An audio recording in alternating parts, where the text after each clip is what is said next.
வணக்கம். சொல்வன்மை என்பது ஒருவருடைய உயர்வை மேம்படுத்துகின்ற ஒரு தனித்திறமை. அது எல்லோருக்கும் எளிதில் வாய்த்துவிடாது.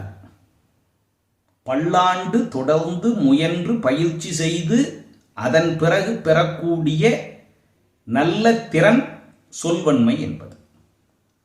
அறிஞர்கள், பெரிய புலவர்கள் நிறைந்த சபையிலே அவர்கள் மனம் மகிழும்படி, அவர்கள் சிந்தனையில் புதிய எண்ணங்களை தோற்றுவிக்கும்படி ஆழ்ந்த கருத்துக்களை மிக தெளிவாகவும் எளிதாகவும் பேசுகின்ற வல்லமை உடையவர் ஒருவர் இருக்கிறார் என்று வைத்துக் கொள்வோம். அப்படிப்பட்டவர் அறிஞர்கள் நிறைந்த சபையில்தான் தன்னுடைய கருத்துக்களை எடுத்துரைக்க வேண்டும். மாறாக கேட்கும் ஆர்வமில்லாத, கல்வி அறிவு இல்லாத, கேள்வி செல்வத்தின் மீது நாட்டமில்லாத கீழோர்கள், புல்லர்கள் நிறைந்த அவைக்கு சென்று என்னுடைய சொல்வன்மையை பாருங்கள், என்னுடைய பேச்சு திறமையை பாருங்கள், நான் சொல்லக்கூடிய நல்ல கருத்துக்களை எல்லாம் கேளுங்கள் என்று மறந்தும் கூட எதையும் பேசிவிடக்கூடாது என்று வள்ளுவர் கூறுகின்றார். அறிவுடைய ஒருவன் ஆன்றோ நிறைந்த சபையிலே பேச வேண்டும். அதோடு வள்ளுவர் நிறுத்தவில்லை.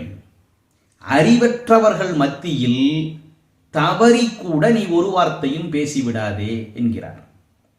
இன்றைக்கு பல இடங்களில் இருக்கக்கூடிய முக்கியமான பிரச்சனையே நமக்கு எதிரிலே இருந்து நம்மோடு உரையாடக்கூடியவர்கள், வாதிடக்கூடியவர்கள் எப்படிப்பட்டவர்கள் என்பதை தெரியாமல், அவர்களுடைய அறிவுத்திறமை என்ன தன்மை உடையது என்பதை அறியாமல் பதிலுக்கு பதில் பேசிக்கொண்டே இருப்பதுதான்.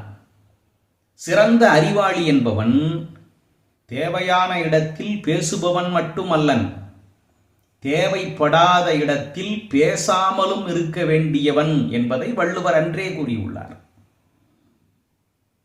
அவை அறிதல் என்ற அதிகாரத்தில் அவர் கூறுகின்றார், புல்லவையுள் பொச்சாந்தும் சொல்லற்க, நல்லவையுள் நன்கு செலச் சொல்லுவார். மழை காலத்திலே மரத்திலே மழையிலே நனைந்து கொண்டிருந்த மூடத்தனமான மூர்க்கத்தனமான மந்திக்கு அழகிய கூட்டிலே அமர்ந்து கொண்டிருந்த தூக்கணாங்குருவி, நீயும் என்னைப் போல் இப்படி ஒரு கூடு கட்டி கொண்டால் மழையில் நனையாமல் இருக்கலாம் என்று புத்தி சொன்னது. யாருக்கு சொன்னது? அறிவில்லாத மந்திக்கு சொன்னது. அது கேட்டு ஆத்திரமுற்ற மந்தி என்ன செய்தது? உனக்கு கூடு இருப்பதால் தானே நீ இந்தவாறு என்னிடம் பேசுகின்றாய், உன்னுடைய கூட்டை நான் என்ன செய்கிறேன் பார் என்று பிய்த்து போட்டது. தூக்கணாங்குருவி மழையிலே நனைந்து கொண்டு பறந்து சென்றது. உங்களுடைய அறிவுரைகளை யாருக்கு சொல்ல வேண்டுமோ அங்கு சொல்லுங்கள். யார் கேட்கிறார்களோ அவர்களுக்கு மட்டும் சொல்லுங்கள்.